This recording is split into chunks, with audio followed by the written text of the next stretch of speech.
Bonjour. Donc, dans la continuité de ce que l'on a fait la dernière fois, de ce qu'on a expliqué la dernière fois, je me propose de continuer à partir de là. Donc, n'oubliez pas, on a fini sur cette idée que, par rapport à Marx, donc, qu'il semble que il y ait une difficulté pour que les prolétaires, ce provisoire, un jour s'arrêteraient.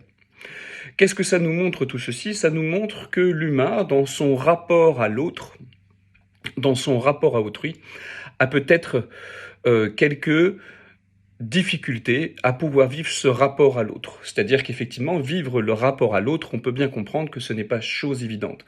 Parce que rien ne dit que autrui soit le même que moi. Si certes on peut se dire que autrui, c'est celui qui dit moi sans être moi, c'est celui qui est moi mais qui n'est pas moi, si on se dit que c'est le même, que c'est un même que moi, en même temps c'est aussi un autre.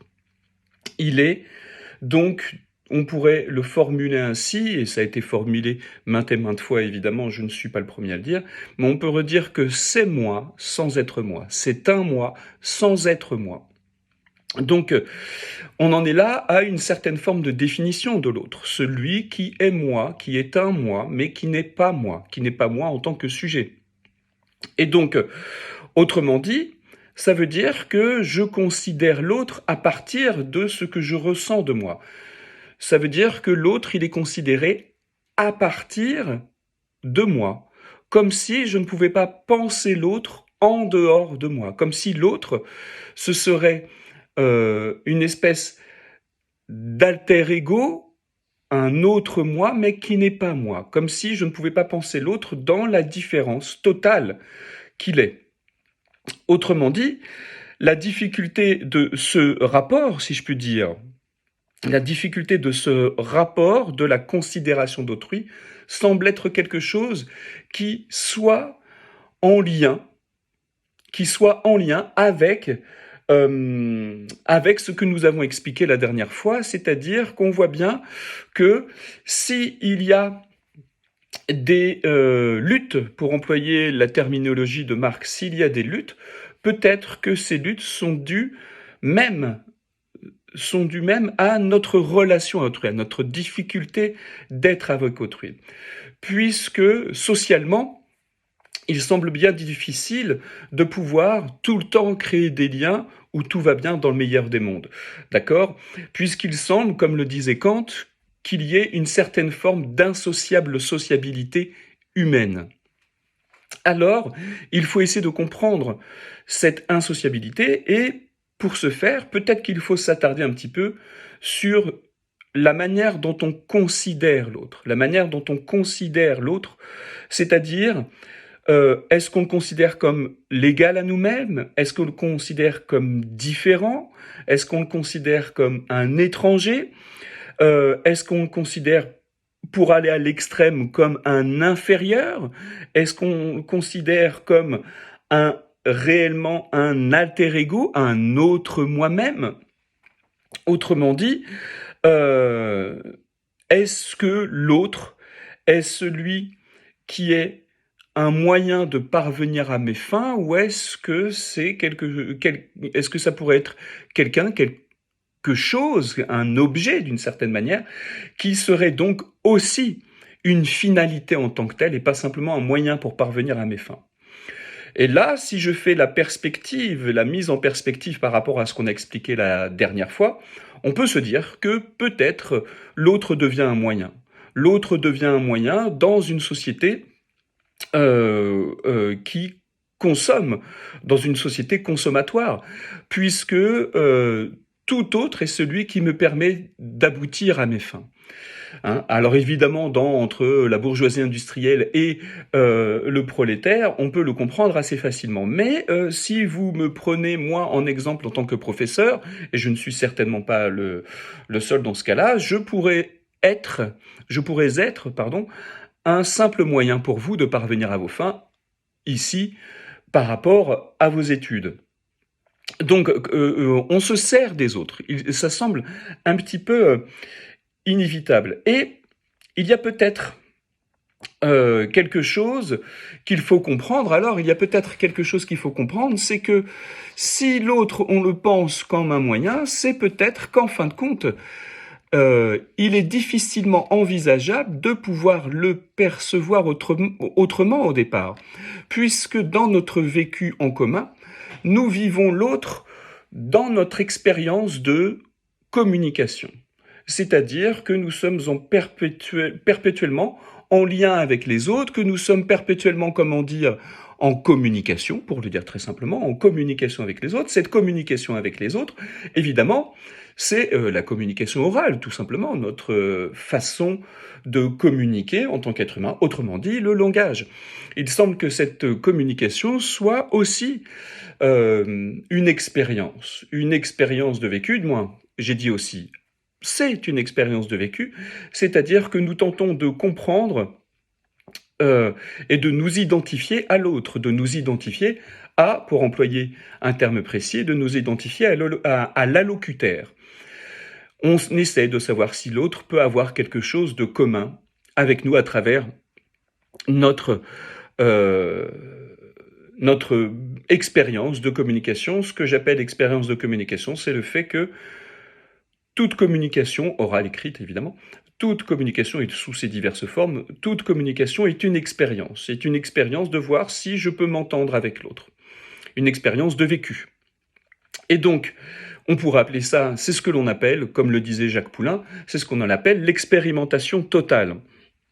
Il expliquait ceci dans un livre, Jacques Poulain, qui s'appelle L'âge pragmatique. Cette expérimentation totale, c'est que, pour le dire de manière un petit peu précise, c'est que ça va du vivant humain au vivant humain. Le vivant humain vit dans l'échange communicationnel, l'échange verbal, écrit, etc., etc. En vivant dans cet échange communicationnel, il tente de s'accorder avec les autres. S'accorder ou se désaccorder d'ailleurs, d'être en accord ou en désaccord avec les autres. L'expérience, elle ne se vit qu'à travers le fait qu'on soit en accord ou en désaccord. J'accepte ce que tu dis, je n'accepte pas ce que tu dis, je suis d'accord, je ne suis pas d'accord, je le reconnais, je ne le reconnais pas, on n'est pas d'accord, les discussions d'opinion, etc. Et donc, on découvre en fait qu'il y a, à travers toutes ces expériences-là, une incapacité d'identification à autrui.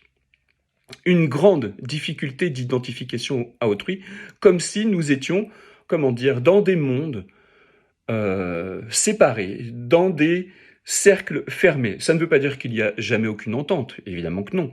Mais ça veut bien dire que l'identification à autrui, elle est bien difficile. Mais si l'identification à autrui est difficile, il y a une chose qu'il faut comprendre, c'est que peut-être alors, ma propre identification aussi est difficile, puisque je me construis aussi à travers les autres. L'autre est aussi, un médiateur pour moi. C'est aussi un médiateur pour moi. C'est que par l'autre, je me construis. Il semble qu'il soit nécessaire de se construire par l'autre. De se construire par l'autre parce que, en fin de compte, il semble qu'il soit impossible pour qui que ce soit de se construire sans aucun rapport. Sans aucun rapport à l'autre.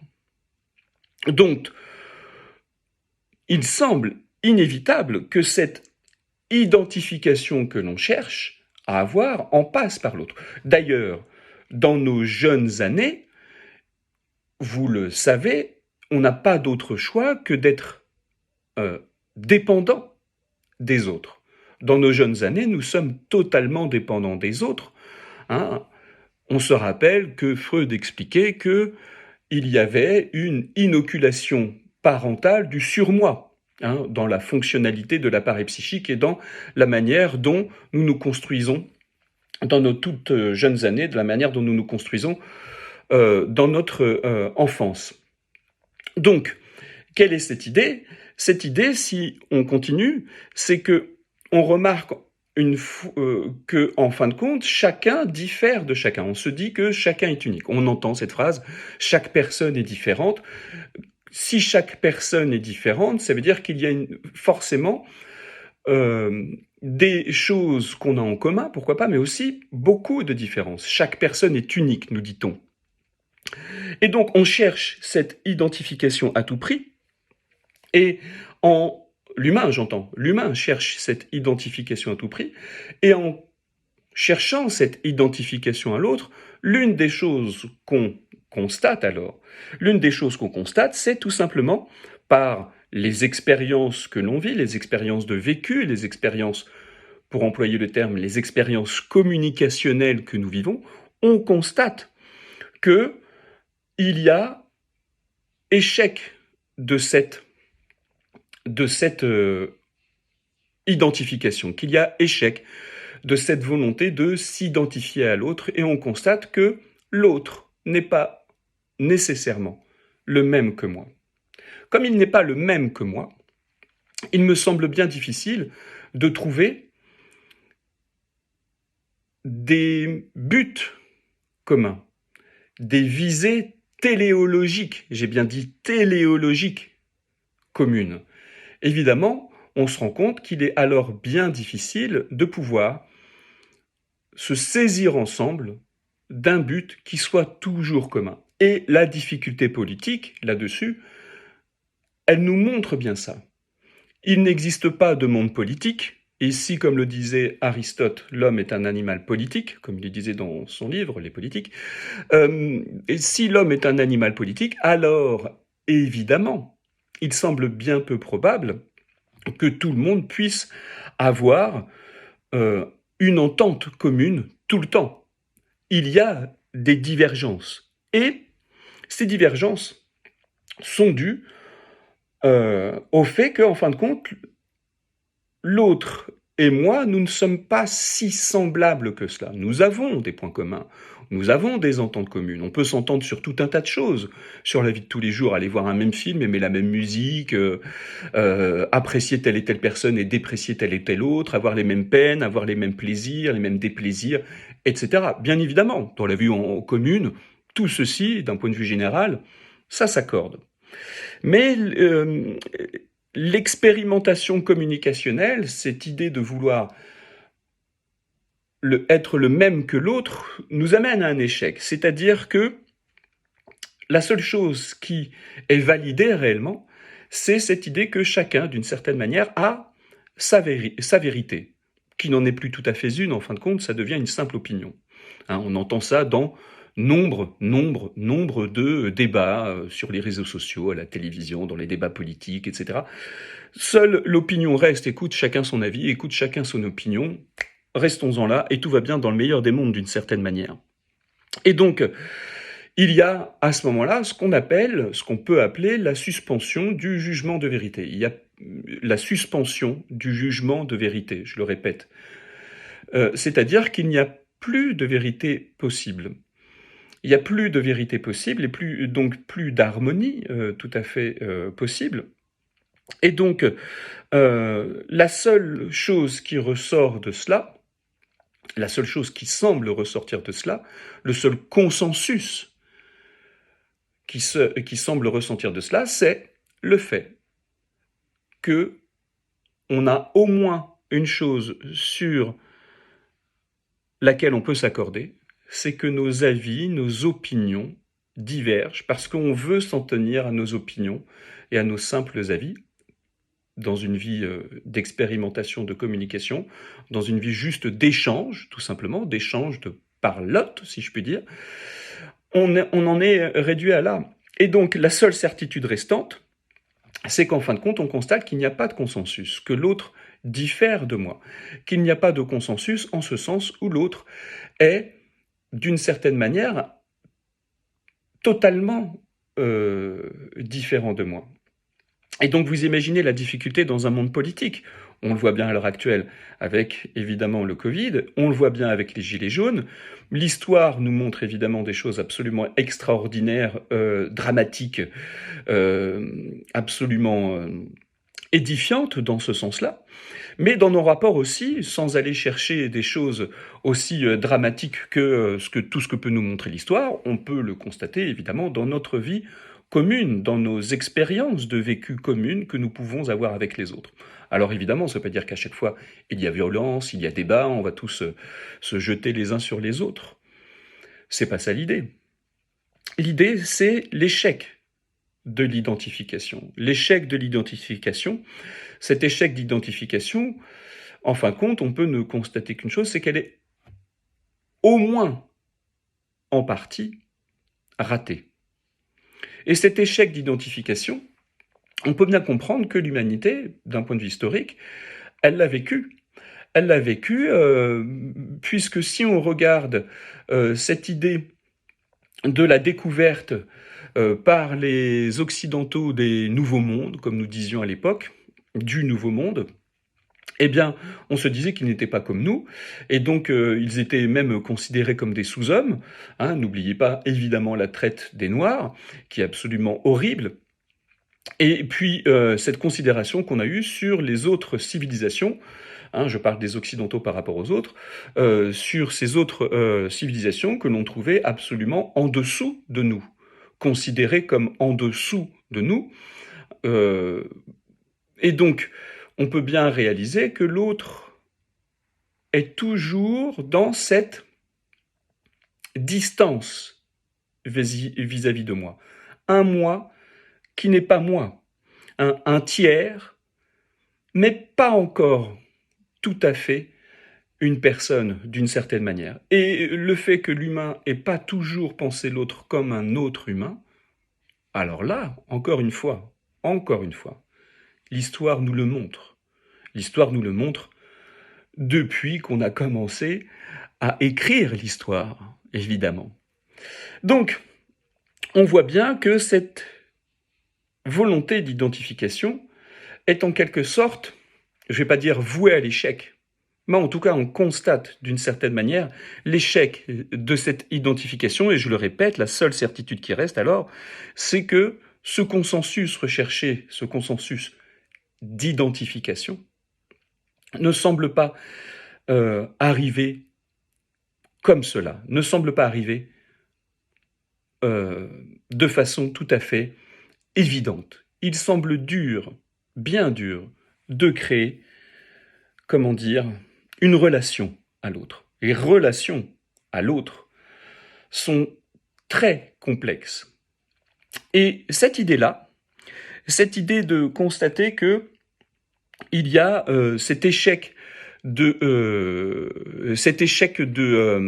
rapport à l'autre, on peut le remarquer très simplement dans notre vécu.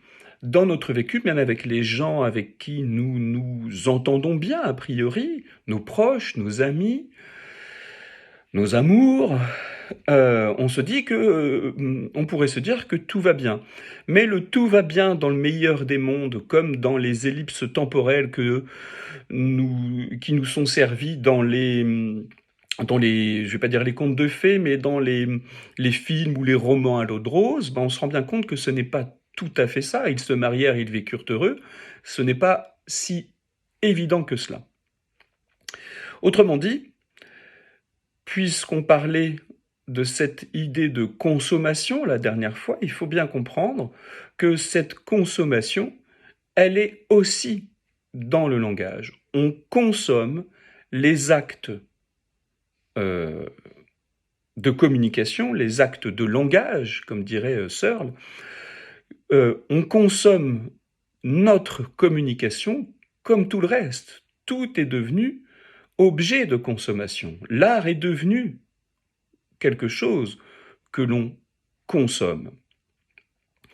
Quand je dis que l'art est devenu quelque chose que l'on consomme, on ne peut que le constater, évidemment, à travers cette idée qu'il faut toujours être au fait, du moins il semble que celui qui n'est pas au fait de la musique actuelle soit, dans le meilleur des cas, un has-been, dans le pire des cas, un pecno, pour le dire vulgairement. Et donc, cet échec de l'identification à l'autre nous montre qu'en fait, on ne croit qu'en une seule chose, en notre vérité. Chacun sa vérité, nous dit-on, on l'entend tout le temps, chacun sa vérité. Mais si c'est chacun sa vérité, vous le comprenez, il n'y a plus de vérité possible. Et donc, la seule chose qui nous satisfasse alors, la seule chose qui nous convienne alors, c'est nous-mêmes. La seule chose qui puisse nous satisfaire, c'est nous-mêmes, puisque on serait absolument différent de l'autre. Cette idée-là, c'est le rapport d'une conscience à une autre conscience. Ce rapport d'une conscience à une autre conscience, c'est le fait que si c'est l'autre qui me permet aussi de me faire être et de faire que je devienne ce que je serai au fur et à mesure de mon existence, comme je l'ai expliqué il y a quelques instants, avec cette idée d'inoculation parentale du surmoi, d'accord, avec Freud, eh bien, Hegel, le philosophe allemand, donc Hegel, évidemment, nous expliquait déjà cette difficulté. C'est-à-dire que il y a la nécessité pour toute conscience d'être reconnue par l'autre conscience. Et donc, Hegel remarquait déjà dans un écrit qu'il a fait, qui s'appelle La phénoménologie de l'esprit, il remarquait déjà cette absolue différence de l'un à l'autre, cette absolue différence de l'un à l'autre, et donc cette nécessité pour toute conscience de chercher la reconnaissance de l'autre. Une conscience, autrement dit, de soi, un individu, ce que je suis, d'accord? Une conscience de soi, autrement dit, n'est pas celle qui, d'abord, a priori, pense l'autre comme étant un égal à lui-même, qui pense l'autre comme un égal à lui-même parce qu'au départ, la conscience, toute conscience est repliée sur soi-même. Je suis mon centre et je suis le centre. Je suis replié sur moi-même, nous explique Hegel. C'est-à-dire que, forcément, dans ce repli sur moi-même, j'exclus l'autre de moi. L'autre, au départ, il est d'une certaine manière chosifié. L'autre, au départ, il est d'une certaine manière qu'un simple objet. Qu'un simple objet, c'est-à-dire qu'une conscience, a priori, ne fait pas de différence entre un objet et un sujet, et une autre conscience. À l'image de l'enfant qui doit se différencier du reste du monde dans ses jeunes années. L'enfant, lorsqu'il commence à jouer avec les hochets, lorsqu'il commence à retirer tout le temps ses petites chaussures qu'on peut lui mettre, donc évidemment c'est en bas âge, c'est parce qu'il se différencie, d'accord? Et puis au départ, il ne fait pas de différence entre lui et le reste du monde. Il apprend l'étendue de son corps, pour employer le terme cartésien d'étendue. Tout corps est une étendue. Et donc, tout autre objet est considéré non pas tout autre, pardon, pas tout autre objet, mais tout autre est considéré non pas forcément comme un sujet, mais est considéré au départ, nous explique Hegel, comme un objet. Comment sortir et être reconnu? C'est le fait d'effectuer cet effort, ce mouvement, qui s'effectue d'une manière inconsciente, évidemment. Mais comment en sortir? C'est le fait d'effectuer ce mouvement que Hegel, je ne vais pas dire nomme, mais qu'Hegel explique en disant qu'il s'agit de faire cet effort de refuser cette chosification, et donc en faisant cet effort d'indifférence à la vie. D'indifférence à la vie, c'est-à-dire de faire cet effort d'être perçu comme un objet vivant, et non pas forcément comme simplement un objet inerte. Alors, en disant l'indifférence à la vie, la conscience dit sa mortalité, montre par là que l'on peut, évidemment, mourir. Mais, en faisant cela, en même temps, elle prouve sa capacité, la conscience, vous, moi, tout le monde, on prouve notre capacité à, comment dire, à nous séparer, à nous séparer, à nous détacher de l'objet. Donc, en faisant cela, on comprend une chose, c'est que, alors, dans ce sens-là, c'est une épreuve vitale entre le fait de parvenir à montrer à l'autre que je suis réellement une conscience de moi et montrer que j'ai réellement conscience de moi et que suis réellement une conscience en tant que telle. Parvenir à faire cela permet à l'autre conscience, mais l'autre conscience à ce moment-là doit aussi le faire, permet à l'autre conscience de me reconnaître en tant que conscience. De me reconnaître en tant que conscience, c'est-à-dire une conscience en reconnaît donc une autre, une fois qu'elle-même et l'autre se sont détachés de la chosification, se sont détachés de tout, une certaine forme de nudité qu'il y a, c'est dans cette certaine forme de nudité qu'il y a, comment dire, une reconnaissance mutuelle. Une reconnaissance mutuelle, et cette reconnaissance mutuelle, elle est évidemment liée à cette difficulté de pouvoir reconnaître en l'autre autre chose qu'un simple objet, autre chose que la chosification sur laquelle on pense au départ l'autre. Alors vous pourriez trouver ça étonnant de se dire oui, mais l'autre, non, ce n'est pas vrai, on ne peut pas le penser comme une chose, on ne peut pas le penser comme un objet. Il n'est pas vrai que l'autre est considéré comme mon tabouret, ma chaise, c'est pas juste un moyen, ça ne peut pas être que ça. Et pourtant, je le répète encore une fois, et pourtant, l'histoire nous montre bien que il arrive plus que parfois, il arrive bien plus que parfois que l'humain soit considéré comme un objet, comme un esclave, comme un barbare, diraient les Grecs, comme, en tout cas, de fait, celui qui n'est pas moi. Et si il n'est pas moi, alors, évidemment, je ne peux pas le reconnaître comme conscience. Donc, comme conscience, comprenez comme humain. Cette lutte à vie, cette lutte pour la vie et la mort, nous écrivait Hegel dans la phénoménologie de l'esprit, pardon. Eh bien, on comprend bien ici à quel point elle est existante.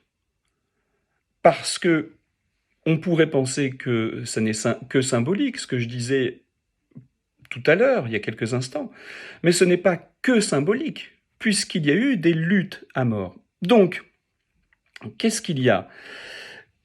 Il y a cette volonté de résister face à cela. Il y a cette volonté de ne pas être considéré que comme un objet, bien évidemment. Mais il faut bien comprendre ceci, c'est que cette idée de domination vis-à-vis de l'autre, cette idée que il faut pouvoir dominer l'autre pour pouvoir vivre, eh bien c'est une idée que l'on retrouve concrètement dans l'histoire, que l'on retrouve concrètement dans l'histoire et que l'on retrouve concrètement aussi dans notre vécu. Parce que je le répète encore tout à l'heure, sans prendre les drames historiques dans notre vécu personnel aussi, dans notre vécu personnel, dans la vie intersubjective, eh bien, on voit bien qu'il y a des cas comme ça dramatiques de domination qui peuvent mener évidemment à l'extrême. Heureusement, la plupart du temps, la plupart du temps, très généralement, ça n'est pas le cas. Donc, on comprend que toute la difficulté, c'est lié à notre résistance au détachement, qui est très difficile à faire. Parce que, pourquoi est-ce que cette résistance au détachement est très difficile à faire? Parce que il est très difficile de se séparer des choses, de se détacher des choses. Alors des choses matérielles, vous l'entendez bien. Mais la conscience, c'est donc l'abandon d'une certaine manière de soi par rapport au monde, l'abandon de ce qu'elle n'est pas. Et la conscience n'est pas une chose.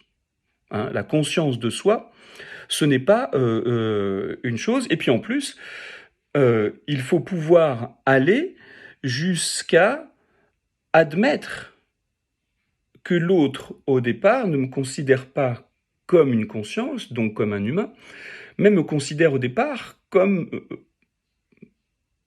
presque rien, si je puis dire.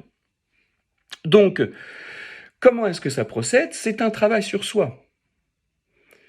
Comment est-ce que ça procède? C'est un travail sur soi, c'est-à-dire c'est le travail sur soi, la conscience travaillante qui amène à l'indépendance à l'indépendance et à l'identité.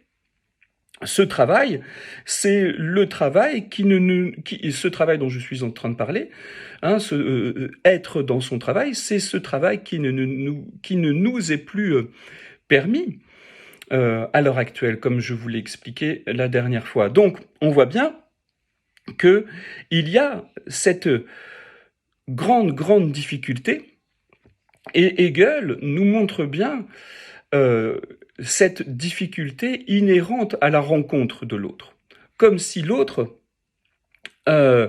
était d'une certaine manière, je ne vais pas dire inabordable, mais en tout cas encore dans une sphère de l'inconnu, encore dans une sphère où même notre expérience la plus commune, c'est-à-dire l'expérience verbale, l'expérience de langage que nous vivons tous les jours, et la multiplication des réseaux sociaux, on pourrait se dire que ça va arranger tout. On voit bien que ça ne change rien. Certains vont même jusqu'à dire que ça aggrave. Je ne serai pas juge là-dessus. Je peux bien juger de choses, mais là, c'est encore bien trop récent pour pouvoir juger je pense que c'est bien trop récent encore, hein, tous ces réseaux sociaux et toute cette intelligence artificielle et qui permet ces réseaux sociaux. Je pense qu'il est bien trop tôt pour pouvoir juger encore. Il y aura forcément des conséquences. Mais juger si c'est réellement mal, si c'est réellement quelque chose qui empirera, je ne sais pas. En tout cas, là où on peut s'accorder sur pas mal de choses, sur une chose, pardon, c'est que effectivement, pour l'instant, c'est pas forcément la meilleure des choses qui soit arrivée. Mais se dire qu'il y a eu des choses qui sont arrivées dans l'histoire qui étaient forcément la meilleure des choses possibles, je pense que c'est pas si déterminable que cela. Donc, notre rapport à l'autre est bien quelque chose de difficile. Donc, l'intersubjectivité que l'on vit inévitablement dans tous nos rapports, l'intersubjectivité devient une chose absolument, est quelque chose d'absolument nécessaire, mais en même temps, cette absolue nécessité est quelque chose d'extrêmement difficile à vivre. Extrêmement difficile à vivre, et donc, la seule chose qu'en fin de compte je parvienne à juger, c'est presque la simple fausseté des propos de l'autre. Je me dis que ce que dit l'autre, lorsqu'il me dit qu'il préfère telle musique à telle autre, je me dis, bah, c'est vraiment... poliment, je lui dis chacun ses goûts, mais moi je me dis, mais oh là là, c'est quand même terrible ce qu'il peut bien émettre, ce qu'il peut bien avoir comme goût. Et donc, dans ce sens-là, je me dis que son expérience du monde est totalement différente de ma propre expérience. Du monde, évidemment. Comment alors faire en sorte que l'on puisse s'entendre? On voit bien la difficulté, Et on voit bien qu'il n'y a pas de solution simple. On nous propose souvent des solutions simples, des solutions qui paraissent évidentes à tout. On nous propose souvent des solutions qui seraient absolument quelque chose d'extraordinaire, mais on nous propose des solutions sur le temps là, sur le temps présent, c'est-à-dire une certaine forme d'immédiateté inconséquente, non sérieuse, et qui manque parfois, voire souvent, de discernement. Parce que la précipitation, c'est peut-être important dans certains cas, et pourquoi pas pas mal de cas, mais cette volonté d'immédiateté, d'accord, c'est peut-être quelque chose qui nous empêche de pouvoir, encore une fois, penser.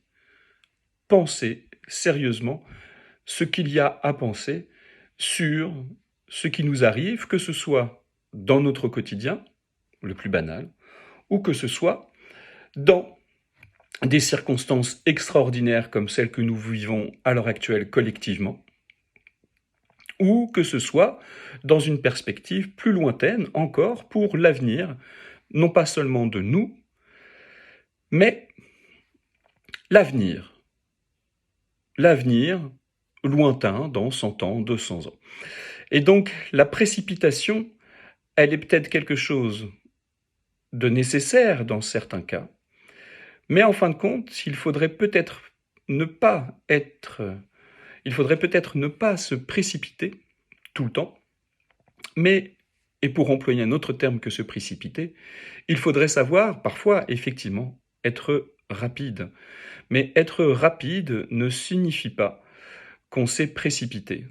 Celui qui est devenu rapide, si je prends le sport en exemple, c'est pas celui qui s'est précipité pour être rapide, c'est celui qui a pris le temps d'apprendre à son corps de pouvoir aller rapidement.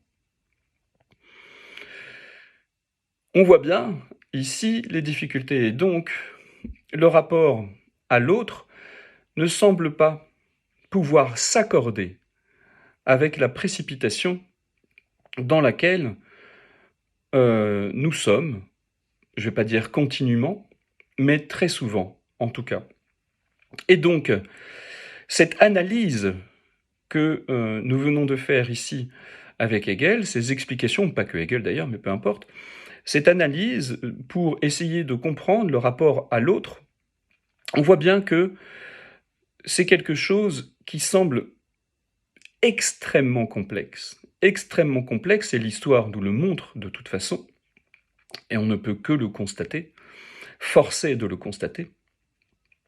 Et donc la seule possibilité qui reste, semble-t-il, c'est que on considère ce que dit l'autre, comme je le disais il y a quelques instants, comme étant soit faux, soit inintéressant s'il n'est pas du même avis que moi, s'il n'a pas la même opinion que moi, et je m'en tiendrai à là. Et la seule chose alors, c'est que je considère ce que dit l'autre comme faux, parce que si je ne le considérais pas comme faux, ou comme une simple opinion qui ne vaut pas, alors je risquerais de me perdre moi-même. Et la seule possibilité pour moi de me dire que je ne puisse, la seule possibilité pour moi pour que je ne me perde pas, pour que je ne sois pas perdu dans cette expérience de communication, expérience communicationnelle pour employer le terme précis, et que je puisse vivre ma vie d'une certaine manière, pour éviter un tel désarroi, alors il faut que je me satisfasse de ce que j'ai comme avis, de ce que j'ai comme opinion, et que je me dise inévitablement que mon opinion semble être la bonne. Et donc mon acte illocutoire, le fait de parler, pour employer un terme imprécis, mais mon acte illocutoire me permet de me faire croire en ma propre vérité. D'où les expressions chacun sa vérité, à chacun sa vérité. À chacun sa vérité, c'est le fait de se dire que ce que je dis, ce que j'articule comme son, ce que je dis comme avis, c'est certes ma vérité, mais c'est la seule vérité en laquelle je puisse euh, croire, si je puis dire. Et donc, euh, même, même si j'en suis réduit à cela, il semble que ça me convienne, que ça nous convienne, pour pouvoir continuer à vivre, en tout cas. Et là, on voit bien que ce rapport à l'autre est quelque chose réellement, réellement, de très, très complexe. Autrui est très complexe. Et puis, comme je suis moi-même un autre pour l'autre, on voit bien l'insondable, peut-être que j'exagère, l'insondable complexité. Tout ceci était pour vous montrer, vous expliquer toute la difficulté de ce que c'est que de vivre ensemble. J'espère avoir été assez clair. Comme je vous l'ai dit la dernière fois, il semble que il va falloir faire énormément d'efforts pour pouvoir continuer à vivre tous ensemble. On voit bien que ce n'est pas une chose aisée. Voilà, tout ceci pour vous expliquer la difficulté du rapport à autrui. J'espère avoir été assez clair, même si je pense que sur la fin, j'ai un peu cafouillé là dans les 2-3 dernières minutes.